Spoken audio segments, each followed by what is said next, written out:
Movie के start में हमें मूवी के मेन कैरेक्टर को उसकी फैमिली के साथ दिखाया जाता है। वो लोग लंच कर रहे होते हैं कि तभी मेन कैरेक्टर को एक कॉल आती है। दरअसल मूवी का मेन कैरेक्टर एक पुलिस ऑफिसर है और उसे कॉल पर बताया जा रहा था कि यहाँ कहीं एक मर्डर हो गया है। वो जल्दी से उनकी बताई हुई लोकेशन पर पहुँचता है और देखता है कि किलर वहाँ पर बहुत आराम से बैठा हुआ है और साथ ही उसे किलर बीमार भी लगता है क्योंकि उसकी पूरी बॉडी पर एलर्जी थी। अब पुलिस ऑफिसर अंदर जाकर डेड बॉडीज देखता है जिनको बुरी तरह से काटने के बाद बांधा गया था। यहाँ उसके साथी पुलिस ऑफिसर्स उसे बताते हैं कि असल में मर्डर यहाँ नहीं हुआ बल्कि मर्डर करने के बाद इन डेड बॉडीज को यहाँ लाया गया है। और अब वो लोग उस लोकेशन पर जाते हैं जहाँ पर असल में मर्डर हुआ था। वो जगह काफी अजीब दिख रही थी, ऐसा लग रहा था कि वहाँ पर किसी ने कोई रिचुअल परफॉर्म किया है। वो लोग वहाँ पर बहुत सी ऐसी चीजें देखते हैं जो ब्लैक मैजिक से रिलेट कर रही थी, जिस तरह वहाँ पर कुछ परिंदे थे जो कि मरे हुए थे और वहीं पर एक ऐसा प्लांट भी था जो कि जलने के बाद ऐसा लग रहा था कि वो छोटे छोटे स्कल्स हैं। पुलिस ऑफिसर जैसे ही उसे टच करने वाला था तो उसको उसके बाकी साथी वापस बुला लेते हैं। और यहीं से अब हमें मूवी में एक जंगल दिखाया जाता है जहाँ पर एक आदमी शिकार कर रहा था, पर पाँव स्लिप होने की वजह से वो नीचे गिर जाता है और चोट लगने पर वो बेहोश हो गया था। होश आने पर वो देखता है कि एक जंगली आदमी उसका शिकार खा रहा है।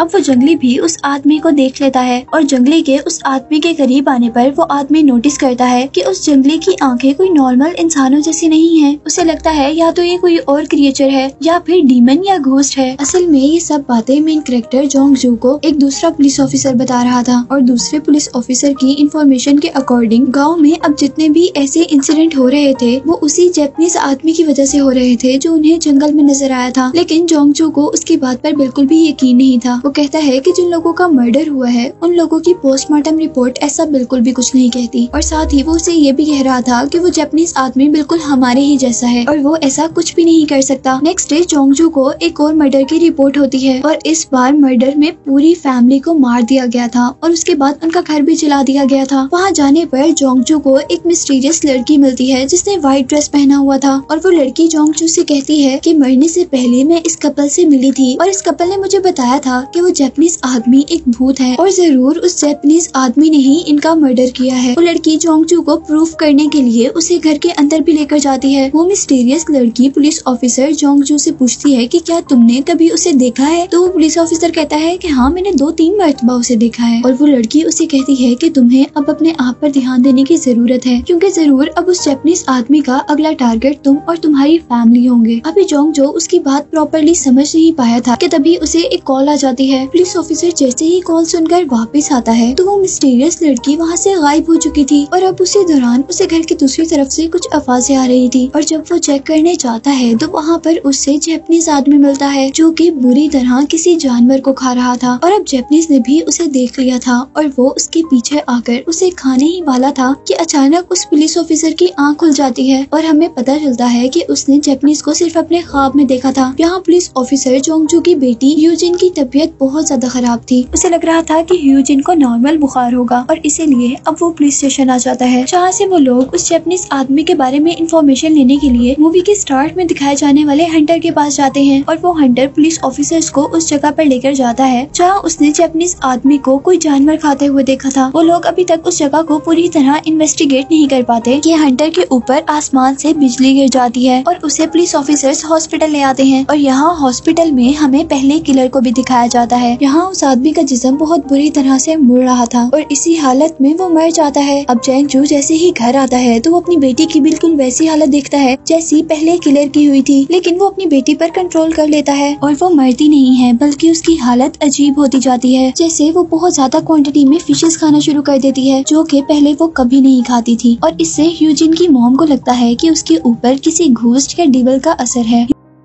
ह्यूजिन की मॉम जोंगजू से कहती है कि हमें इसे किसी अच्छे शैमन को दिखाना चाहिए। शैमन एक ऐसा आदमी होता है जो रिचुअल परफॉर्म करके डीमंस या घोस्ट को दूर करता है, लेकिन जोंगजू को इन सब बातों पर बिल्कुल भी बिलीव नहीं था, इसलिए वो उनकी बातों को इग्नोर करते हुए पुलिस स्टेशन आ जाता है जहाँ उसके साथी पुलिस ऑफिसर उसे एक आदमी से मिलवाते हैं। वो आदमी प्रीस्ट होने के साथ साथ जापानीज लैंग्वेज भी जानता था। पुलिस ऑफिसर्स का कहना था कि हमें इस आदमी की जरूरत पड़ सकती है जब हम उस जापानीज आदमी से मिलने जाएंगे क्योंकि गाँव वालों के अकॉर्डिंग ये सब कुछ उस उस जैपनीज आदमी की वजह से ही हो रहा था। वो लोग उस प्रीस्ट को लेकर उस मिस्टीरियस जैपनीज के घर जाते हैं, जहाँ एक पुलिस ऑफिसर को बहुत सारी ऐसी फोटोज मिलती हैं जो गांव वालों की थी और वो सारे गांव वाले मर चुके थे। यही जैंग जू दूसरे रूम में जाता है और वहाँ जाने पर उसे लगता है कि ये कोई रिचुअल रूम है जहाँ पर बहुत सी चीजें ब्लैक मैजिक से रिलेटेड थी। और तभी उतने में वहाँ पर जैपनीज आदमी आ जाता है, लेकिन वहाँ की सारी कंडीशन को देखकर ये दोनों बहुत ज्यादा डर गए थे और उनको लग रहा था कि जरूर वो कोई घोस्ट है, इसीलिए वो डर कर वहाँ से वापिस आ जाते हैं। अब जैंग जू के साथ वाला पुलिसमैन जैंग जू को बताता है कि उस जैपनीज आदमी का अगला टारगेट तुम्हारी फैमिली है। जैंग जू से पूछता है कि तुम ऐसा कैसे कह सकते हो, जिस पर वो पुलिस ऑफिसर जैंग जू को एक शूज दिखाता है जो कि उसकी बेटी का था। इसीलिए वो घर जाकर ह्यूजिन से उस जैपनीज आदमी के बारे में सवाल करता है और उसका नाम सुनते ही ह्यूजिन बहुत ज्यादा गुस्से में आ गई थी। कुछ देर बाद वो ह्यूजिन की बॉडी पर वैसी ही एलर्जी देखता है जैसे हमने मूवी के स्टार्ट में किलर की भी बॉडी पर देखी थी। अब जैंग जू जल्दी से प्रीस्ट को लेकर जैपनीज आदमी के घर जाता है। वो वहाँ मरे हुए लोगों की फोटोज को देखने आया था, पर वहाँ जाने पर उसे कोई भी फोटोज नहीं मिलती और वो गुस्से में वहाँ की हर चीज तोड़ने लगा था। और ये देखते हुए जैपनीज आदमी का डॉग उस पर अटैक कर देता है और वो डॉग को बहुत बुरी तरीके से मारता है। और जैसे ही उसके सामने जैपनीज आदमी आता है तो वो उसे धमकी देता है कि अगर 3 दिन तक तुमने ये जगह खाली ना की तो मैं तुम्हें भी बहुत बुरी तरह मारूंगा, जैसे मैंने इस डॉग को मारा है। यहीं दूसरी तरफ अब ह्यूजिन की हालत बहुत ज्यादा खराब होती जा रही थी और अब जैंग जू अपने घर में एक शैमन को बुलाता है और उस शैमन को जैंग जू के घर पर एक पॉट मिलता है। वो जैंग जू को अकेले में लेकर जाकर कहता है कि तुम्हारी बेटी के साथ जो सब कुछ हो रहा है वो जैपनीज की वजह से ही हो रहा है और वो जैपनीज आदमी कोई इंसान नहीं है। अगर तुम इन चीजों से बचना चाहते हो तो तुम्हारे पास सिर्फ 2 रास्ते हैं, या तो उस जैपनीज आदमी को जान से मार दो या फिर मुझे यहाँ पर एक रिचुअल परफॉर्म करना पड़ेगा। वो कहता है कि अगर ऐसा ना किया गया तो जो कुछ तुम्हारी बेटी के साथ हो रहा है वो पूरे गाँव के साथ होगा। जैंग जू उसकी बात मान जाता है और अब मूवी में हम देखते हैं कि यहाँ पर 2 जगह रिचुअल परफॉर्म हो रहा था। एक वो जो जैंग जू के घर पर शैमन कर रहा था और दूसरा जो जैपनीज अपने घर पर कर रहा था। उस शोमैन ने अपना रिचुअल परफॉर्म करने के लिए एक बहुत बड़ी सी डॉल बनाई थी। वो डॉल ह्यूजिन जितनी बड़ी थी। वो अपना रिचुअल परफॉर्म करते करते जैसे ही उस डॉल को मारता है और जहाँ मारता है उसी वक्त और उसी जगह पर ह्यूजिन को भी पेन होता है। दूसरी तरफ उस जैपनीज आदमी को भी वहीं पर पेन हो रहा था जहाँ पर ह्यूजिन को पेन हो रहा था। हम देखते हैं कि ह्यूजिन की हालत बहुत ज्यादा खराब हो गई थी और वो किसी न किसी तरह अपने फादर से इस रिचुअल को बंद करने को कहती है और जैंग जू उसे बंद कर अपनी बेटी को हॉस्पिटल ले आता है। और दूसरी तरफ हम जैपनीज आदमी को देखते हैं जो कि दर्द से रेंगता हुआ अपने घर से बाहर आ गया था और वहाँ पर वो उसी मिस्टीरियस सफेद कपड़ों वाली लड़की को देखता है, जिसे देखकर वो बहुत ज्यादा डर जाता है। अब यहाँ हम देखते हैं कि वो रिचुअल तो खत्म हो चुका था और शैमन के अकॉर्डिंग यहाँ पर इस चीज को रोकने के सिर्फ 2 ही रास्ते थे और अब उनके पास दूसरा रास्ता ये था कि वो जैपनीज आदमी को मार दे। अब जैंग जू प्रीस्ट और दूसरे आदमियों को लेकर जैपनीज के घर जाता है। वहाँ उसे जैपनीज तो नहीं मिलता, लेकिन घर के पीछे उन्हें ज़ोंबी की तरह का एक आदमी दिखता है जिसे वो मारने लगे थे, लेकिन प्रीस्ट उन्हें रोक लेता है और वो अजीब सी हालत वाला आदमी प्रीस्ट को ही काट लेता है और उसको काटने के बाद वो खुद मर जाता है। यहीं पर अब जैंग जू की नजर जैपनीज पर पड़ती है और वो जैपनीज को पकड़ने के लिए उसके पीछे भागते हैं, जबकि वो जैपनीज आदमी उनसे डर कर कहीं छुप जाता है। और जब जैंग जू और उसके लोगों को काफी ढूंढने तक वो नहीं मिलता तो वो लोग वापिस आ जाते हैं। लेकिन अब उस जैपनीज आदमी के पीछे वो व्हाइट ड्रेस वाली लड़की पड़ गई थी, जिसे हमने पहले भी देखा था कि जैपनीज आदमी उससे बहुत डरता है। और आखिर हम देखते हैं कि वो लड़की जैपनीज आदमी को मार देती है और उसकी डेड बॉडी को जैंग जू की कार पर फेंकती है। वो लोग उसकी डेड बॉडी देखकर डर गए थे और वो सब लोग फैसला करते हैं कि वो उस जैपनीज की डेड बॉडी को वहाँ से दूर फेंक देंगे। जैंग जू अब अपनी बेटी के पास जाता है जहाँ पर ह्यूजिन बिल्कुल ठीक हो चुकी थी और जैंग जू को लग रहा था कि उस जैपनीज की मरने की वजह से सब कुछ ठीक हो गया है। इन हालांकि सब कुछ ठीक नहीं हुआ था, क्योंकि हम देखते हैं कि जख्मी प्रीस्ट को अब बहुत से इल्यूजन्स आ रहे हैं जिसमें जैपनीज है और दूसरी तरफ उस शैमन को भी ऐसे ही इल्यूजन आ रहे हैं। तो वो देखता है कि उसके साथ ही पुलिसमैन ने उसके सारे घर वालों को मार दिया है और वो भी मूवी में दिखाए जाने वाले पहले किलर की तरह जमीन पर बैठा हुआ है और उसकी पूरी बॉडी पर एलर्जी है।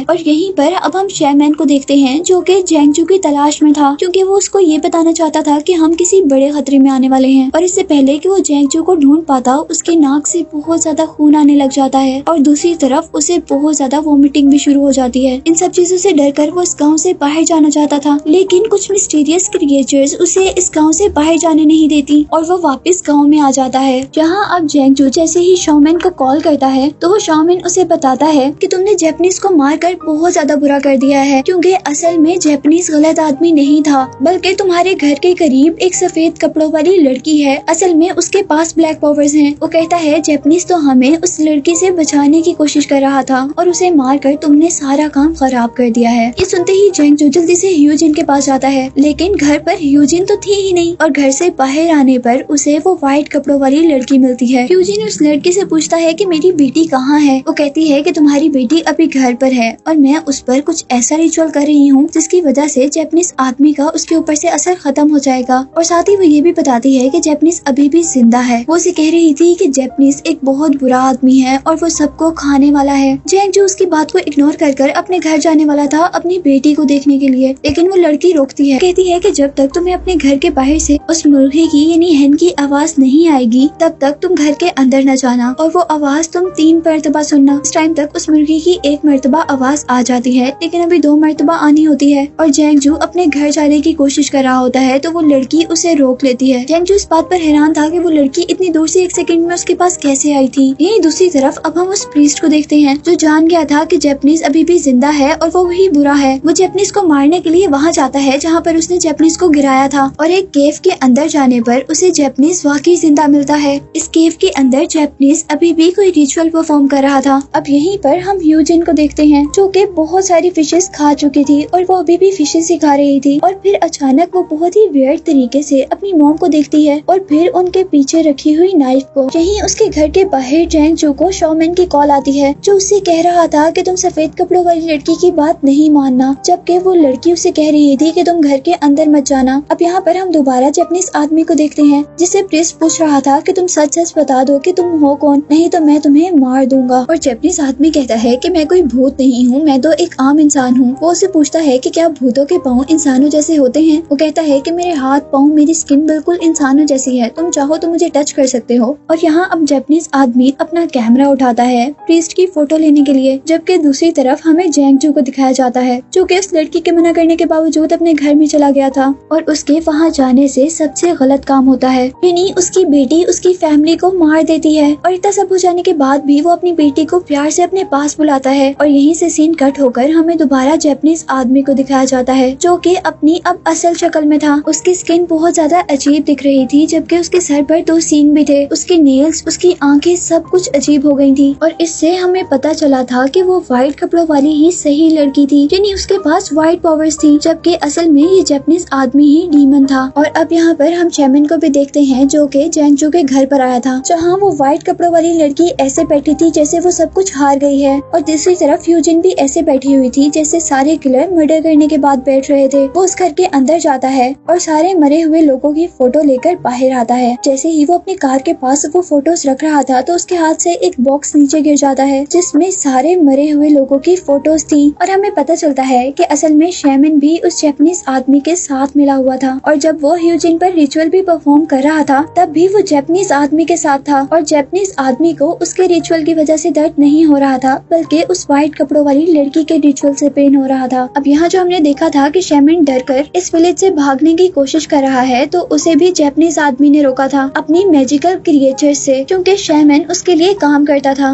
और यही उस जैपनीज की जीत के साथ ये मूवी यहीं पर एंड हो जाती है।